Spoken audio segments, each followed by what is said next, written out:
상대방이 자신을 지나치게 무시하거나 간과하는 경우 언제까지 참아야 할까요? 상대방이 자신을 지나치게 무시하거나 간과하는 경우 그것이 일시적인 것인지 상황이나 상대방의 사정 때문인지 등을 먼저 생각해 볼 필요가 있습니다. 무엇보다도 대인관계에서는 상대방의 의도나 생각을 잘못 해석할 가능성이 있으므로 상황을 잘 파악하는 것이 중요합니다. 일반적으로는 상대방과의 대화를 통해 이러한 문제를 해결하려는 노력을 기울이는 것이 좋습니다. 예를 들어 상대방에게 직접 이러한 불만을 표현하고 원인을 파악해 볼 수 있습니다. 그리고 상대방의 반응을 살펴보면서 문제 해결을 위한 방법을 찾아가는 것이 좋습니다. 하지만 대화를 통해 문제가 해결되지 않거나 상대방의 태도가 변하지 않는다면, 상대방이 자신을 무시하거나 간과하는 행동이 계속된다면 언젠가는 이러한 관계에서 벗어나야 할 수도 있습니다. 상대방과의 대화나 노력을 다해도 문제가 해결되지 않을 때는 자신의 건강과 안녕을 위해 손절을 결정하는 것도 하나의 선택일 수 있습니다. 상대방이 자신의 가치관이나 라이프 스타일 등에서 큰 차이를 보이는 경우 어떻게 대처해야 할까요? 상대방과의 가치관이나 라이프 스타일에서 큰 차이가 있다면 이를 대처하는 방법은 다양합니다. 우선 서로의 차이점을 인정하고 서로 존중하는 태도를 가져야 합니다. 서로가 다르다는 것은 당연한 것이며 서로의 차이점을 인정하고 존중하는 태도가 서로 간의 대화와 관계에서 중요한 역할을 합니다. 또한 서로 간의 차이점을 이해하고 인식하는 노력을 기울이면서 상대방과의 공통점을 찾아보는 것이 좋습니다. 상대방과의 공통점을 찾아서 그것을 중심으로 대화를 이어가면 서로 간의 이해도가 높아지고 좀 더 긍정적인 관계를 유지할 수 있을 것입니다. 그러나 상대방과의 차이점이 극명하게 다르고 서로 간의 대화가 어렵다면 서로 간의 거리를 두는 것도 하나의 방법입니다. 서로 간의 관계를 무리하게 이어가지 않고 서로에게 불필요한 스트레스를 받지 않도록 상대방과 거리를 두면서 서로의 시간을 가져가는 것도 중요합니다.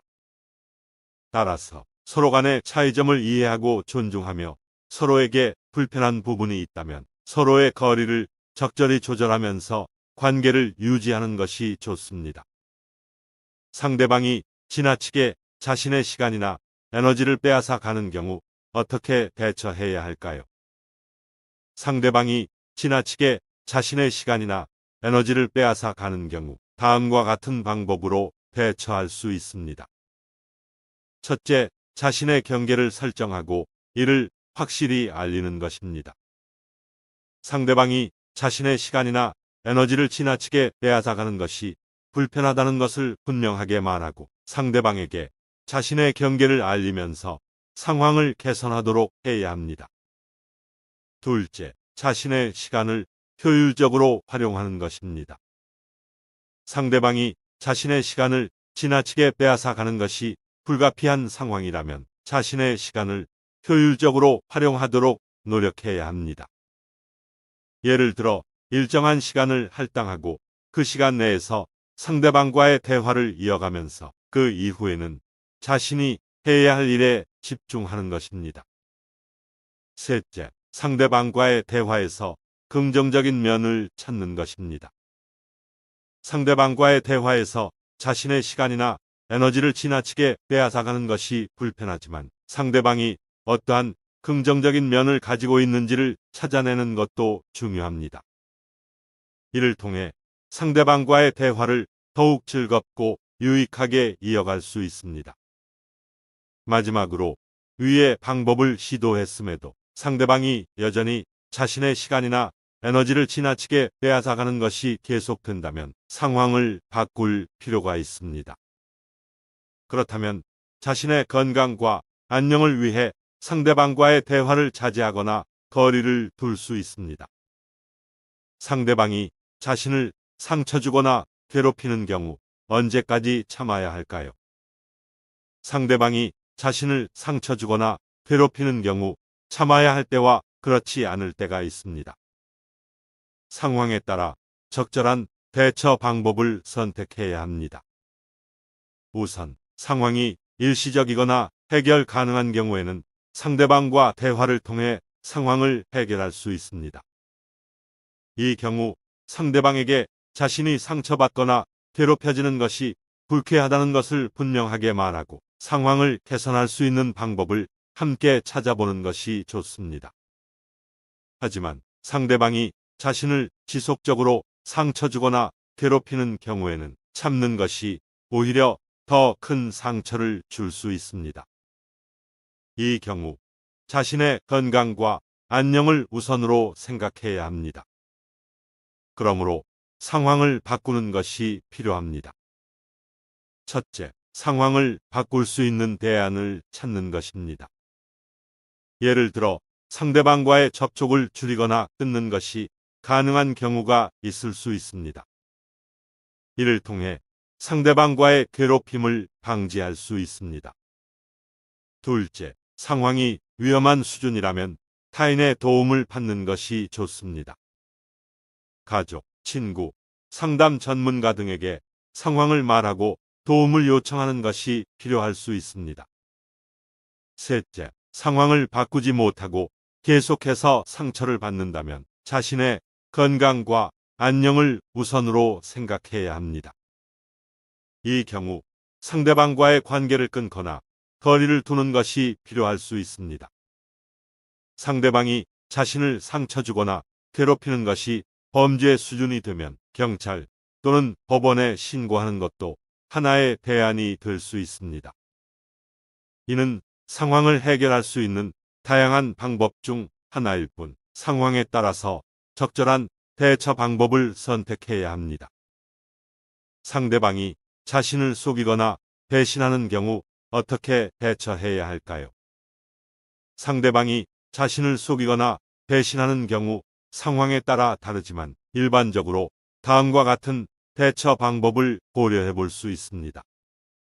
첫째, 상황을 조심스럽게 접근하며 상대방에게 직접 대화를 시도해 볼 수 있습니다.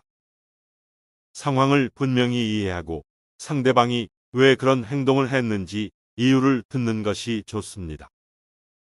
이를 통해 상황을 해결하고 상대방과의 신뢰를 회복할 수 있을 수도 있습니다. 둘째, 상황을 냉정하게 판단하고 상대방과의 관계를 끊는 것이 필요할 수 있습니다. 배신이나 속임수를 당한 상황에서는 상대방과의 신뢰를 회복하기 어려울 수 있습니다. 따라서 상대방과의 관계를 끊는 것이 최선의 선택일 수 있습니다.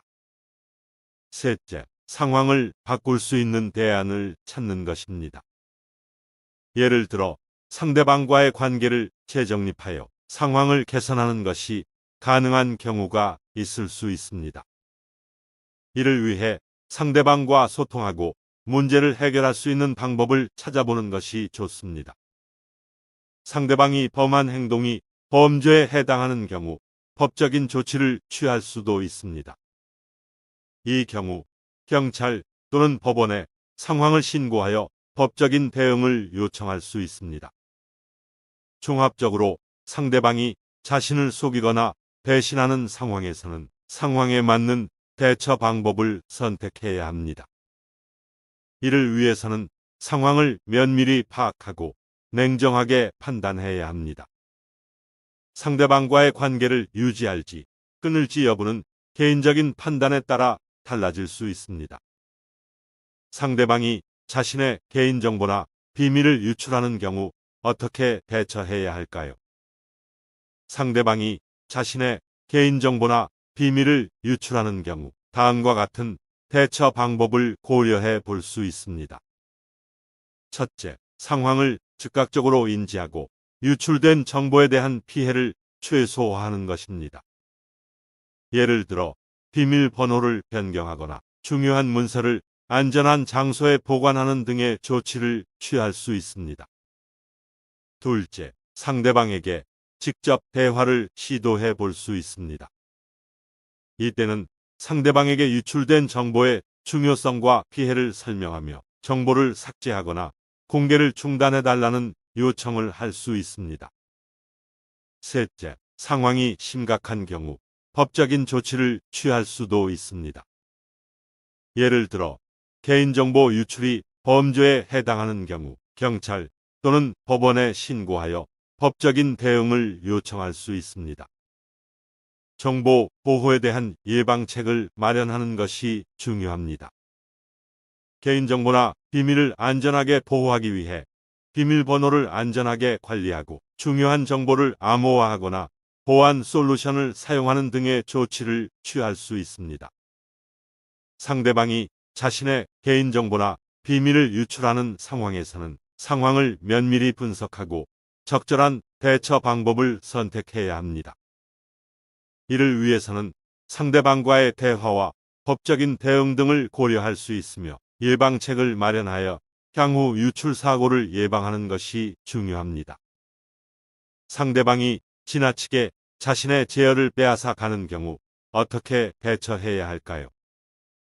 상대방이 자신의 제어를 지나치게 빼앗아 가는 경우 다음과 같은 대처 방법을 고려해 볼 수 있습니다. 첫째, 상황을 분석하고 자신의 감정을 이해하는 것이 중요합니다. 자신의 감정을 자세히 파악하고 상대방의 행동이 왜 자신에게 스트레스를 주는지 파악하는 것이 필요합니다.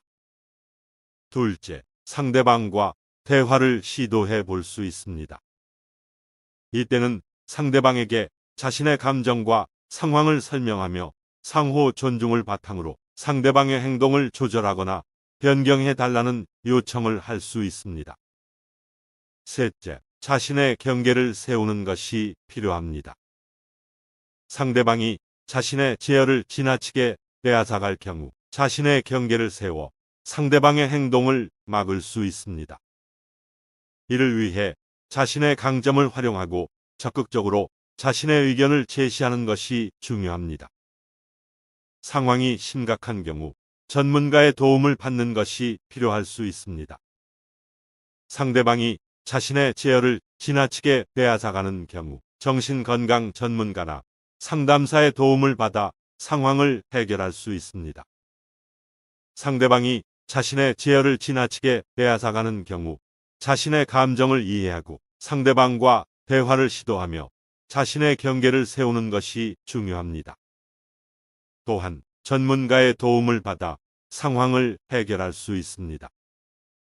상대방이 자신의 성격이나 행동으로 인해 자신이나 주변 사람들에게 피해를 주는 경우 언제까지 참아야 할까요? 상대방이 자신이나 주변 사람들에게 피해를 주는 경우 다음과 같은 대처 방법을 고려해 볼 수 있습니다. 첫째, 상황을 분석하고 자신의 감정을 이해하는 것이 중요합니다. 자신의 감정을 자세히 파악하고 상대방의 행동이 왜 자신에게 스트레스를 주는지 파악하는 것이 필요합니다. 둘째, 상대방과 대화를 시도해 볼 수 있습니다. 이때는 상대방에게 자신의 감정과 상황을 설명하며 상호 존중을 바탕으로 상대방의 행동을 조절하거나 변경해 달라는 요청을 할 수 있습니다.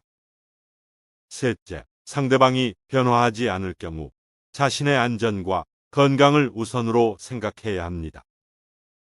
자신이나 주변 사람들에게 피해를 주는 상대방이라면 자신의 안전을 위해 멀리 떨어지거나 관계를 끊을 수도 있습니다. 상황이 심각한 경우 전문가의 도움을 받는 것이 필요할 수 있습니다. 상대방이 자신이나 주변 사람들에게 피해를 주는 경우 정신건강 전문가나 상담사의 도움을 받아 상황을 해결할 수 있습니다. 상대방이 자신이나 주변 사람들에게 피해를 주는 경우 자신의 감정을 이해하고 상대방과 대화를 시도하며 자신의 안전과 건강을 우선으로 생각하는 것이 중요합니다. 또한 전문가의 도움을 받아 상황을 해결할 수 있습니다. 상대방이 자신의 무례한 태도나 언행으로 인해 자신이나 주변 사람들을 불쾌하게 하는 경우 어떻게 대처해야 할까요? 상대방이 자신이나 주변 사람들을 불쾌하게 하는 경우 다음과 같은 대처 방법을 고려해 볼 수 있습니다. 첫째, 상대방의 행동에 대해 직접적으로 이야기해 볼 수 있습니다. 이때는 상대방에게 자신의 감정을 분명히 표현하고 상호 존중을 바탕으로 상대방의 행동을 변경해 달라는 요청을 할 수 있습니다. 둘째, 상대방의 행동이 변하지 않을 경우 자신이나 주변 사람들이 상대방과 거리를 두는 것이 좋을 수 있습니다. 이를 통해 상대방에게 나쁜 영향을 받지 않도록 자신의 건강과 안전을 지키는 것이 중요합니다. 셋째, 상황이 심각한 경우 중재자를 통해 문제를 해결할 수도 있습니다. 상대방이 무례한 태도나 언행으로 인해 자신이나 주변 사람들을 불쾌하게 하는 경우 중재자의 존재로 상황을 냉정하게 판단하고 해결할 수 있습니다. 상대방이 자신이나 주변 사람들을 계속해서 불쾌하게 하는 경우 상대방과의 관계를 재고하는 것이 필요할 수 있습니다. 때때로 상대방과의 관계를 끊거나 관계를 조절하는 것이 옳은 선택일 수 있습니다. 따라서 상대방이 자신이나 주변 사람들을 불쾌하게 하는 경우 직접적인 대화와 거리를 두는 등의 방법을 고려해 볼 수 있으며 문제가 심각한 경우 중재자를 통해 해결할 수 있습니다. 또한 상대방과의 관계를 재고하는 것도 중요합니다. 상대방이 자신의 목적을 달성하기 위해 자신이나 다른 사람들을 이용하거나 속이는 경우 어떻게 대처해야 할까요? 상대방이 자신이나 다른 사람들을 이용하거나 속이는 것은 상호적으로 건강한 인간관계를 유지하는 데 부적절한 행동입니다. 이러한 상황에서 대처하는 방법에 대해 몇 가지 제안을 드리겠습니다. 2. 상황 파악. 우선 상대방의 행동이 실제로 자신이나 다른 사람들에게 어떤 영향을 미치고 있는지를 파악해야 합니다. 2. 상대방이 자신이나 다른 사람들을 이용하거나 속이는 것이 큰 문제를 일으키고 있다면 상황을 심각하게 인식하고 대처해야 할 필요가 있습니다. 3. 대화. 상대방과 대화를 시도해 보는 것도 한 가지 방법입니다. 4. 상대방이 자신이나 다른 사람들을 이용하거나 속이는 것이 부적절하다는 것을 분명하게 전달하고 이러한 행동이 더 이상 용인될 수 없다는 것을 알리는 것이 중요합니다. 5. 대화를 통해 문제점을 해결하고 상호적인 인간관계를 유지할 수 있는 방법을 찾아보는 것도 좋은 전략입니다. 6. 거리두기. 상대방이 자신이나 다른 사람들을 이용하거나 속이는 것이 지속되면서 대화나 해결책을 찾을 수 없는 상황이라면 거리두기를 하는 것이 필요할 수 있습니다. 7. 이는 상대방과의 인간관계를 끊는 것을 의미하지는 않고 일정 기간 동안 서로의 삶에서 일정한 거리를 유지하면서 상호적으로 대화하는 것입니다. 8. 법적 조치. 상황이 너무 심각하다면 법적 조치를 취하는 것도 한 가지 방법입니다. 9. 예를 들어 상대방이 자신이나 다른 사람들을 이용하거나 속인 것이 법적으로 문제가 된다면 법적인 조치를 취할 수 있습니다. 상황에 따라 다양한 대처 방법이 있을 수 있습니다. 하지만 어떤 방법을 선택하더라도 상대방과의 인간관계를 유지하면서 자신이나 다른 사람들을 지키고 보호해야 한다는 것을 명심해야 합니다.